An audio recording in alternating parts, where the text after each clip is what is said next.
the district had a consultant come in and do a assessment of all of our alternative ed programs in our district, and I got my hands on it and read it, and it really shook me up.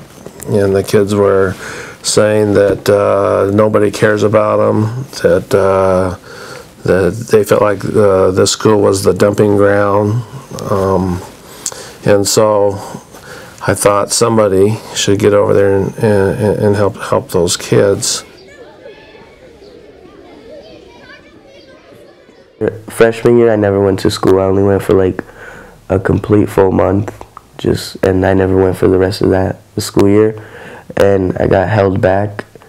I still just decided to I was gonna be the dropout of my family. That's what everybody is in my family.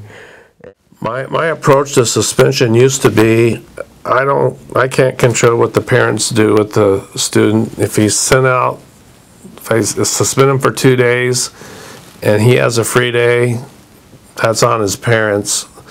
But the students here know that behavior will not be tolerated. Especially with the demographics in this area, there's an obvious discord between the families and schools. Schools failed the parents, therefore the parents don't have an emphasis on education. It's not pushed. It's not something that's big in that area. And I think if we're going to be realistic about repairing the damage that's happened, it takes us to go out to them. We made a few concrete changes in our policies at Lincoln. First, we provided training to our staff on the effects of toxic stress on student learning. Then we took that knowledge and applied it to how we treat our students. We stopped suspending kids for minor infractions like swearing, and when we do suspend students, we shorten the length they are gone, or we use in-school suspension. Expulsion is a last resort for us. Instead, we talk students through their mistakes, and we model forgiveness.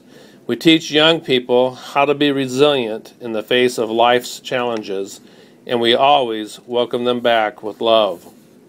I told them that I was committed to making this a safe place, a place of learning, and a place where they felt cared for. I feel like I'm safe to come to school. I want to come to school, and I've never liked going to school really.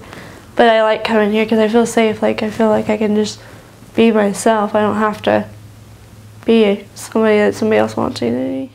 When I got here, I started doing my work more because teachers help you more, and I started concentrating on my work more, focusing on schoolwork and everything, and I'm passing all my classes, got all A's and everything. When a student comes in now, I'll ask them, you look really upset. What's going on? This doesn't sound like you. Wow, I've never seen this in you before. Or, I know you're going through some tough times, so on a 1 to 10, where are you with your stress? So just asking some of those probing questions, it just has been amazing how kids just open up and let you know. My little cousin got jumped for no reason. He came home crying, and I guess they were choking him and everything, and I just blacked out, and I just went up to those kids and just started fighting with them. When I saw him crying, it just reminded me of me when I was younger. I would always be abused by my dad and everything, and he would always just hit me, but just ticks me off like that. I think that's why I got anger problems, because I can't stand seeing people like that. In the school that I did go to before I came here, I didn't fit in. No one really liked me. I don't know why. I got made fun of because I have cerebral palsy. So I have a disability that you can see, but you can't because I'll hide it most of the time. Sometimes I can't. But that's what I got made fun of most of the time. And when I come here, the day I came here, no one knew I had it. Nobody. And I've had people ask me about it, and I've told them, and they don't make fun of me. They're like, that's cool and stuff. They treat me like I'm a normal person. I've never been treated like that in any other school except for here. As a teacher, I'll look at my roster, and if I have a student who's missing a lot of school, if I have a student who is not turning assignments in, or say I have a student who has just started yelling in my classroom for some unknown reason, And I just make a note of those kids, you know. And then when I get into the meeting, I traditionally end up running the meetings, and so I just ask every staff member, you know, is there a student that's a focus of concern with you right now, and why? When I'm mad, I go talk to either Sporlede or a counselor, like any teacher, and they just like calm me down, and they talk to me and like ask me what's wrong, and I tell them and everything, and they just like end up calming me down and everything. Everything just goes better from there. My staff has bought into that, and they're outstanding with that, and that makes it easy for me in here that if a kid goes off on them, they understand what stress does to the brain. They understand that it's not personal. I've always sort of known that if a kid goes off, that it's not directed towards me, but it's really hard to not take it personally.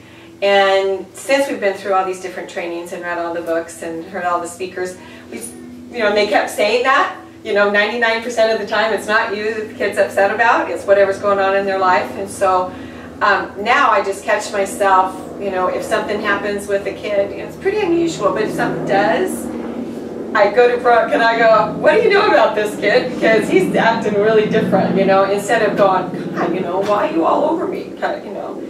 You just don't take it personally anymore.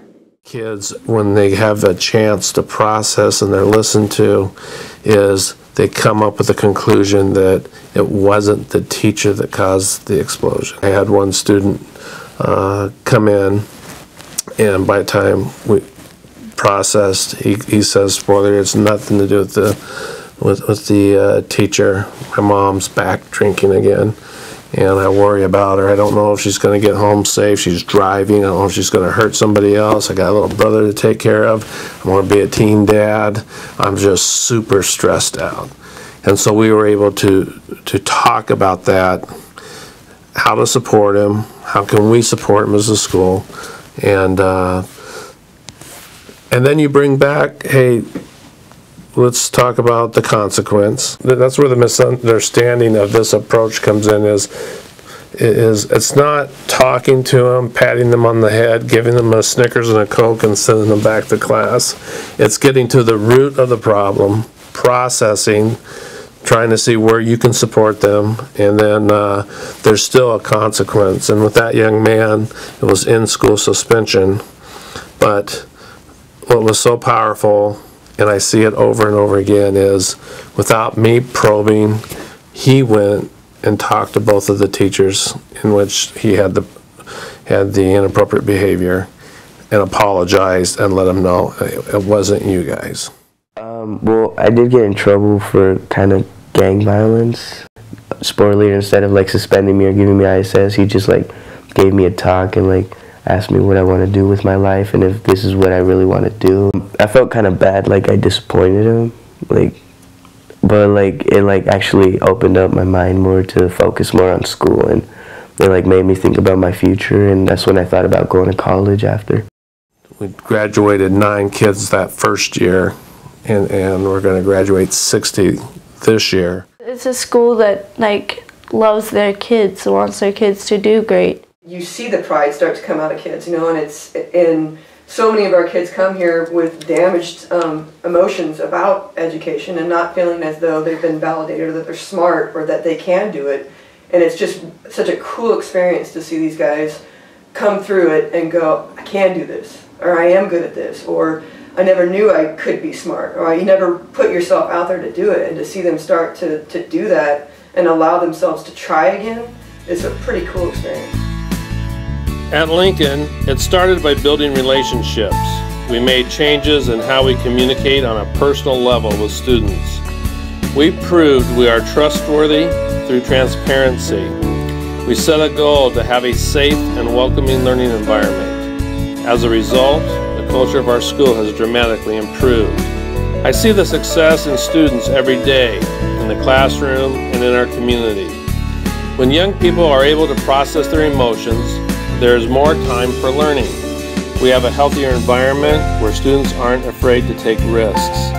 These changes aren't specific to Walla Walla. Schools across the nation struggle with the issue of discipline, but Lincoln has a solution: resilience. We teach it, and model of care. You can too.